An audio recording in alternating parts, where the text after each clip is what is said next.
I'm sure I'm going to pronounce this wrong, but this is the Usngsny brand. These go together. They're a little loose. You can hear it. The rubber O-ring is not making a very good contact, so it might not be fully waterproof. Their pins, however, are nice and tight. Maybe too tight. Comparatively speaking, I'm going to call this a competitor brand. O-ring is a little bit thicker.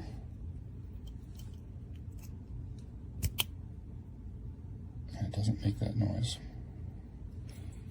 However, those competitor pins, which is where your connection comes from, it's definitely looser. Not a whole lot of effort there.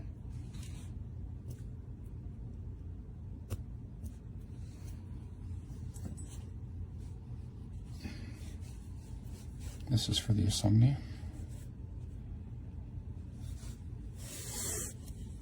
This is that competitor brand. It's probably a horrible color for a backdrop, but you get the idea. This is a lot larger, this is a lot smaller.